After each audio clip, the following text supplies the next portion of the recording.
Second சம்மில் fourth substitution P square minus 3p plus 2 ஒரு பல்லுறுப்புக்கோவை, பி ஸ்கொயர் மைனஸ் 4 இன்னொரு பல்லுறுப்புக்கோவை. இது ரெண்டுத்துக்கும் நம்ம மீசிமா கண்டுபிடிக்கணும். First p square minus 3p plus 2 எடுத்துக்கிறோம். இதுக்கு மீசிமா கண்டுபிடிக்கணும். இதை இப்படியே போட முடியாது, அதனால் இதை காரணிப்படுத்த முறையில் பண்ண போகிறோம். ஃபஸ்ட்டு மல்டிபிள் பண்ணிக்கணும். பி ஸ்கொயரில் இருக்கிற கெழுவையும் கான்ஸ்டன்ட் இருக்கிறதையும் எடுத்து மல்டிபிள் பண்ணி அதை மேலே எழுதிக்கணும். என்ன சைனோ அந்த சைனை தான் எழுதிக்கணும். அடுத்தது ஆட் பண்ணோம், சப்ராக்ஷன் பண்ணுமோ அந்த நம்பர்ஸை கீழே எழுதணும். இப்போது ஓர் 2 2. அப்போது இது 2 கூட்டுனா பெருக்குனா 2 வந்துடணும், கூட்டுனா -3 வரணும். அப்போ ரெண்டு பக்கமும் சைன் போட்டோன்னா ரெண்டுத்தையும் கூட்டி அந்த பெரியனுடைய சைனை -3ன்னு வந்துடும். கூட்டும் போது மைனஸ் இன்ட்டு மைனஸ் ப்ளஸ் ஆகிடும். அப்போ இது கரெக்டாக வந்துடும். இப்போ இது நம்ம இங்கே எழுதணும். பி ஸ்கொயரு -3pக்கு பதிலாக இங்கே -1 -2 இது ரெண்டுத்தையும் சேர்த்து எழுதணும். -1p அடுத்தது -2p இந்த +2 இதை எழுதணும்.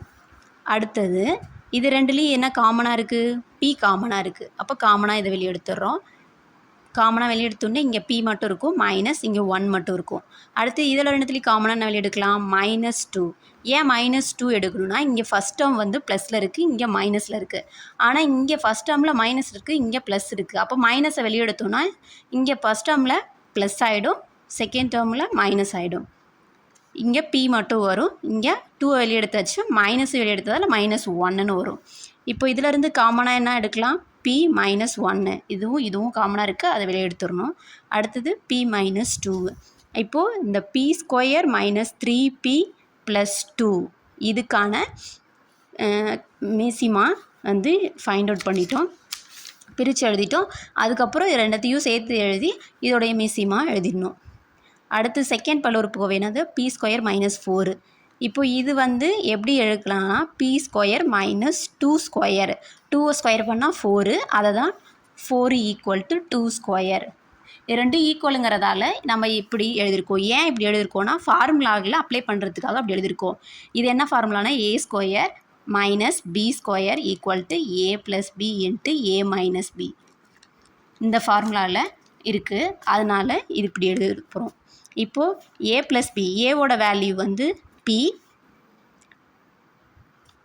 பியோட வேல்யூ 2. அப்போ a + b p + 2. அடுத்து a - bங்கிறது p - 2. இப்போது இதுதான் ரெண்டு பல்லுறுப்புக்கோவையோடைய காரணிப்படுத்தி எடுத்து வச்சுருக்கோம். இப்போ இது ரெண்டுத்தையும் மீசிமா கண்டுபிடிக்கணும். மீசிமா p square -3p + 2, p square -4 = இது ரெண்டுத்துக்கும் மீசிமா p -1 p -2, இங்கே p + 2 p -2. இப்போது இது ரெண்டுலேயும் எது காமனாக இருக்கோ அதை 1 டைம் எழுதணும், ரிமைனிங் இருக்கிறத அப்படி எழுதணும். இப்போ இதில் p -1 1 டேர்ம் தான் இருக்குது, அதனால் அதை மட்டும் எழுதிக்கிறோம். அடுத்தது p -2ங்கிறது 2 டேர்ம்ஸ் இருக்குது, அதனால் அதை ஒரு டேர்மாக தான் எழுதணும், 2 டேர்மையும் சேர்த்து எழுதக்கூடாது. அடுத்தது p + 2 இது. இப்போ இதுக்கான மீசிமா இதுதான்.